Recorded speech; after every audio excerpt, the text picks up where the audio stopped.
You are currently suffocating in a web of social obligations that you mistake for a support system, but which is, in reality, a sophisticated surveillance grid designed to keep you tethered to the coordinates of your own mediocrity. The liquidation of friends is the most painful and necessary amputation in the creation of the sovereign architect because it requires you to look into the eyes of people you have loved, people who have known you since childhood, people who witnessed your formative years, and recognize them not as allies, but as biological anchors. These friends are the custodians of your past self. They hold the backup files of the person you used to be, the weak version, the broke version, the version that didn't have a vision. Every time you interact with them, they unwittingly execute a system restore on your psychology. They act as mirrors that reflect the old you. When you are with them, you naturally slip back into old jokes, old dynamics, and old limitations. This is not harmless relaxation. It is neurological regression. You are trying to install the AUXI3 operating system, a system of infinite growth and ruthless execution, but your hardware is constantly being downgraded by the proximity of legacy software. The friend who remembers you as the clown will subconsciously force you to be the clown again. The friend who knows you as the broke guy will subtly punish you for trying to become rich because your wealth invalidates his worldview. You must understand that friendship, in its default state, is a pact of stagnation. It is an unspoken agreement that says, I will accept your flaws if you accept mine, and together we will create a comfortable bubble where neither of us has to change. The architect violates this pact. The architect changes, and because you are changing, you become a threat to the stability of the group. You are no longer a peer, you are a mirror of judgment. Your discipline makes their laziness look ugly. Your ambition makes their complacency look pathetic. Therefore, the friend becomes the saboteur. They will use the deadliest weapon in the Matrix's arsenal, nostalgia. Nostalgia is the opium of the stalled man. Your friends will weaponize the good old days to drug you into submission. Remember when we used to get wasted at that bar? Remember when we skipped class? Remember when we were happy doing nothing? These questions are traps. They are inviting you to worship a version of yourself that deserves to be dead. The sovereign architect does not look back. The rearview mirror is removed from the vehicle because there is nothing behind you that can help you build the empire. The past is a graveyard of low-resolution data. The future is the only high-resolution reality. When you indulge in nostalgia with old friends, you are spending your cognitive capital on maintaining a museum. You are dusting off old statues instead of building new skyscrapers. The liquidation of friends begins with the realization that history is not loyalty. Just because you have known someone for 10 years does not mean they have earned a seat at your table for the next 10. Loyalty is not about duration, it is about vector alignment. Are they moving in the same direction at the same speed? If the answer is no, then their presence creates drag. In aerodynamics, drag is the force that opposes motion. In life, friends who are stationary create social drag. You have to burn extra fuel just to maintain your current speed because you are mentally carrying their weight. You are modulating your vocabulary so you don't sound arrogant. You are hiding your wins so they don't feel bad. You are dimming your light so it doesn't hurt their eyes. This is self-sabotage. You are cutting holes in your own fuel tank to make the passengers feel comfortable. The logic of the machine dictates that you must cut the drag. You must detach the heavy modules. You must fly solo until you find a squadron that flies at your speed. The mechanism of social osmosis is the biological reason why you cannot afford to keep these anchors. Your brain is equipped with mirror neurons that automatically mimic the behaviors, emotional states, and thought patterns of the people around you. This is not a choice. It is a biological imperative. If you are surrounded by people who complain, you will subconsciously start to scan for things to complain about. If you are surrounded by people who consume, you will feel the urge to spend. If you are surrounded by people who fear risk, your amygdala will become sensitized to danger. You are literally downloading their operating system every time you hang out with them. You think you are strong enough to resist? You are not. No one is stronger than their environment over a long timeline. The environment always wins. If you put a healthy cell in a toxic culture, the cell dies. It does not heal the culture. You are the healthy cell. Your old friends are the toxic culture. They are the petri dish of the matrix. They are vibrating at the frequency of survival and comfort, while you are trying to vibrate at the frequency of conquest and pain. These frequencies are incompatible. When they mix, they create dissonance. This dissonance manifests as anxiety, doubt, and fatigue. You feel tired after seeing them, not because you had fun, but because your brain spent 3 hours fighting off a viral infection of mediocrity. You are exhausted from the immune response. To liquidate them is to place yourself in a sterile field where your own code can run without interference. It is to protect your source code from corruption. You must also confront the crab bucket dynamics of the peer group. In a bucket of crabs, if one tries to escape, the others will physically pull it back down. They do not do this out of malice, they do this out of instinct. The escapee represents a disruption of the known reality. Your friends are the crabs. They will use sophisticated social tactics to pull you back. They will use passive-aggressive shaming. Oh, look at Mr. Big Shot.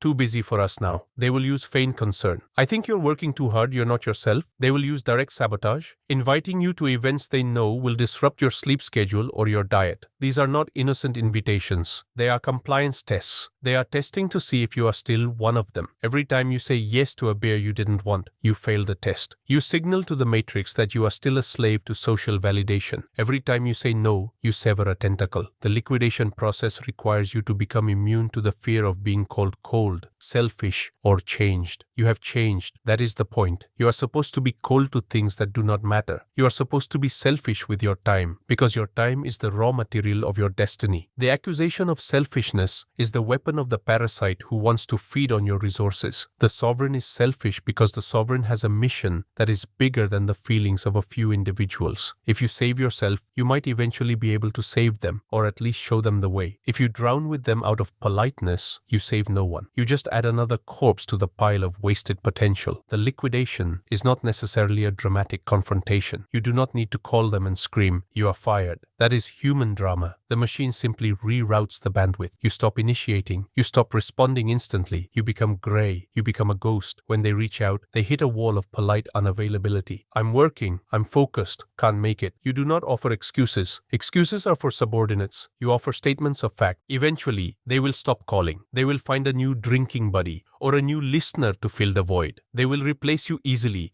because their connection to you was based on utility, comfort, entertainment, not deep purpose. Let them replace you. Let them tell stories about how you went crazy or became an asshole. These stories are the camouflage that protects your exit. Let them think you are lost while you are actually finding the path. The solitude that follows the liquidation of friends is heavy. It is the heaviest weight you will ever lift. It is the crushing silence of Saturday night when the phone doesn't ring and there is no one to distract you from the demon in the mirror. This silence is the forge. In this silence, you are forced to confront the holes in your soul that you used friends to fill. You used them to numb the loneliness. Now the loneliness is raw. Good. Feel it. Use it. Transmute it into 540 videos. Transmute it into a new body. Transmute it into an empire. The emptiness is not a void. It is a space waiting to be filled with your greatness. You cannot build a castle on a swamp. You must drain the swamp first. Your old social life is the swamp. Drain it. Furthermore, you must analyze the economy of conversation within your friend group. What do they talk about? Do they talk about ideas, production, strategy, or do they talk about people, events, and the past? Small minds discuss people. Average minds discuss events. Great minds discuss ideas. If your friends are discussing who is dating whom, or what happened in the game, or some political theater they cannot control, they are engaging in low-value data exchange. They are trading garbage. When you participate in this exchange, you are polluting your own cognitive stream. The sovereign architect requires high-octane fuel, discussions about leverage, about psychology, about market dynamics, about the nature of reality. You cannot have these conversations with people whose mental horizon ends at the weekend. You will find that as you grow, your words will start to bounce off them. You will try to talk about your vision, and they will give you a blank stare before changing the subject back to the mundane. This is the communication wall. It is the physical evidence that you have evolved into a different species. You are trying to explain calculus to a dog. The dog is a good boy, but he cannot help you build the bridge. Stop barking at the dog. Find other engineers, or build the bridge alone. The realization that you are logically and linguistically superior to your peer group is not arrogance. It is a data point. It is a signal that you have outgrown the container. If you stay in a container that is too small, you become deformed. You become a bonsai tree, a miniature version of what you could have been, clipped and pruned by the limitations of your pot. Smash the pot. The roots need soil. The roots need the world. The liquidation of friends is also a financial necessity. The social tax of maintaining friendships is massive. It is not just the money spent on drinks or dinners. It is the opportunity cost of time. A 4-hour hangout is 4 hours of non-production. If your hourly rate as an architect, future value, is $1,000, then that hangout cost you $4,000. Can you afford a $4,000 conversation about nothing? Can you afford to pay $4,000 to hear someone complain about a job they refuse to quit? The math does not work. The sovereign performs time audits. Every interaction must have a positive ROI, return on investment. The ROI can be emotional recharge, rare with drains, intellectual growth, rare with fools, or strategic alliance, impossible with civilians. If the ROI is negative, the asset is liquidated. You must view your time as the treasury of a nation. You are the treasurer. You do not let thieves raid the vault just because they are nice guys. You guard the vault with a shotgun. Your time is the only resource you cannot regenerate. Your friends are time thieves. They steal your hours and give you nothing but a hangover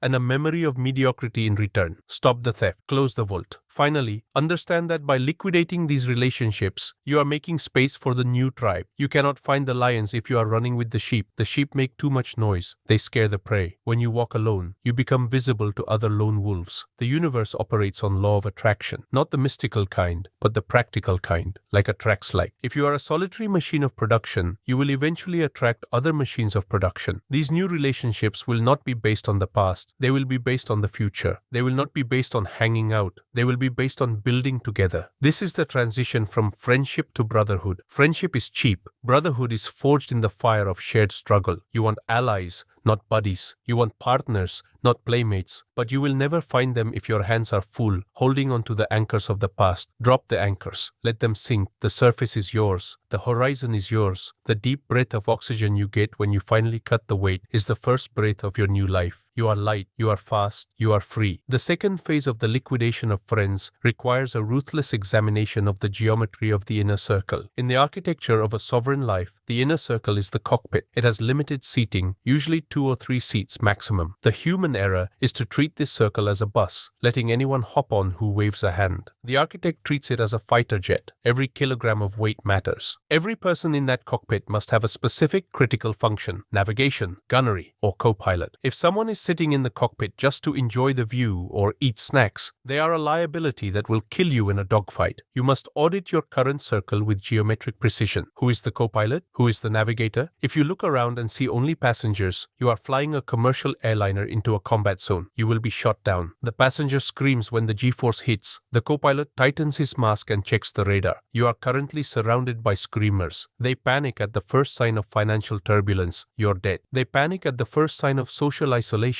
Your focus. They are not built for the G-force of your ascent. You must eject them. This is not personal. It is physics. You cannot break the sound barrier with the cargo door open. You must seal the vessel. This means the inner circle must be empty until you find qualified personnel. An empty cockpit is better than a cockpit full of panicked civilians grabbing the controls. You fly solo. You learn to handle all stations, navigation, gunnery, piloting, by yourself. This makes you a master pilot. When you eventually let someone in, it will be because they are an ace, not because you are lonely. The physics of betrayal is the next concept you must internalize. You likely fear betraying your friends by leaving them. This is a slave morality inversion. The truth is, they have already betrayed you. The moment you expressed a desire to be great and they responded with indifference, doubt, or mockery, the betrayal occurred. A friend who does not support your highest potential is not a friend. He is an enemy of your destiny. He is loyal to your limitations, not to you. He loves the you that is broken because that you makes him feel safe. He hates the you that is powerful because that you exposes his weakness. This is the silent betrayal. It is far more dangerous than a knife in the back because it is disguised as a hug. It is a slow-acting poison that keeps you sedated. By leaving them, you are not betraying them. You are honoring the contract of potential. You signed a contract with the universe when you were born to maximize your gifts. That contract supersedes any pinky promise you made to a drinking buddy in high school. If keeping a friend requires you to break your contract with your own potential, the price is too high. You are paying for their friendship with your soul. Stop paying. The betrayal is an illusion created by the Matrix to keep you in line. The reality is liberation. You are liberating yourself from a parasite, and you are liberating them from the burden of pretending to understand a giant. We must also dissect the crab bucket physics more deeply. The physics dictate that the force exerted by the group increases in proportion to the distance you try to create. When you are sitting at the bottom of the bucket with them, the force is zero. You feel supported. As you start to climb, the tension builds. The first claw grabs your leg. This is the concerned text message. Hey man, we never see you anymore. Are you okay? If you shake that off and climb higher, the force increases. Now comes the social shaming. You think you're better than us? You've changed. If you keep climbing, the force becomes kinetic sabotage. They will actively try to ruin your focus. They will create drama. They will demand your attention during your peak hours. They will try to create a crisis to drag you back down. You must anticipate this. It is a a law of social physics. Do not be surprised when your best friend starts acting like a jealous ex-girlfriend. He is just a crab doing what crabs do. The only way to break the physics is to apply escape velocity. You cannot climb slowly. If you climb slowly, they will drag you down. You must blast off. You must disappear so completely and so suddenly that their claws snap at empty air. You go no contact or low contact immediately. You change your routine. You change your digital presence. You create a gap so wide that their gravity can no longer affect you. Once you're out of the bucket, you are untouchable. But the exit must be explosive. The geometry of the triangle is another tool for the architect. Most social groups are circles, everyone facing inward, looking at each other. The architect builds a triangle. You are at the apex. Your vision is the point. The people behind you, if any, are in a wedge formation, supporting the thrust. Everyone is facing forward, looking at the target, not at each other. In a circle, the energy circulates and stagnates. In a triangle, the energy is focused and pierces the resistance. Your old friends want a circle. They want to sit around a fire and tell stories. You want a spear tip. You want to pierce the market. You cannot turn a circle into a spear without breaking the circle. Break it. The geometry of your life must be aerodynamic. Anything that creates drag, emotional drama, petty gossip, social obligations must be shaved off. You are streamlining your existence for maximum penetration. You are becoming a projectile. A projectile has no friends. It has a trajectory. You must also understand the resource drain of the listener. In your old group, you might be the listener or the fixer. You are the one they call when they have problems. You are the emotional dumping ground for their failures. This is a parasitic transaction. They dump their toxic waste into your mind, feel better, and leave. You are left with the radioactive sludge of their negativity. You spend hours processing their drama instead of your strategy. This must end. The architect is not a therapist. You charge for your time. If they want to dump on you, tell them your hourly rate is $1,000. They will stop calling. You must close the empathy port. Empathy for losers is a defect. It sounds harsh, but it is true. Empathy is a limited resource. Save it for your children, your soldiers, and your creations. Do not waste it on people who refuse to help themselves. When you listen to a friend complain about the same problem for the 100th time, you are enabling them. You are an accomplice to their stagnation. By cutting them off, you force them to face their own reflection. You are doing them a kindness. You are removing the crutch. Finally, consider the law of the average. You are the average of the 5 people you spend the most time with. This is a cliche because it is mathematically true. If your 5 friends are broke, cynical, and stagnant, you will be the 6th. It is unavoidable. The social gravity is too strong. Now look at your current 5. Are they sovereign? Are they architects? Are they warriors? If not, you are calculating an average that results in 0. To raise your average, you must delete the variables. It is better to have an average of 1 you than an average of 6 you plus 5 losers. Why? Because you are an ascending variable. They are descending variables. If you stand alone, your average is determined solely by your own output, which is rising. If you stand with them, they anchor your average to the floor. Solitude raises your average. It clears the data set. It allows you to set a new baseline without the interference of corrupted data points. Once you have established a high baseline, you can slowly add new, high-value variables, new allies, that raise the average even further. But the first step is always subtraction. You cannot add value to a negative equation. You must clear the board. The liquidation of friends is the act of clearing the board. It is wiping the slate clean so you can write a new formula. It is terrifying because the board looks empty, but an empty board is full of potential. A board covered in scribbles and mistakes is useless. You are erasing the mistakes. You are preparing for the masterpiece. The final stage of the liquidation of friends is the reconstruction of your social reality into a sovereign ecosystem. You have purged the parasites, ejected the passengers, and cleared the cockpit. You are now flying solo in the silent void. This void is not empty. It is pregnant with potential. It is the vacuum that nature abhors. And because nature abhors it, it will rush to fill it with something new. The quality of what fills this void depends entirely on the signal you broadcast. The human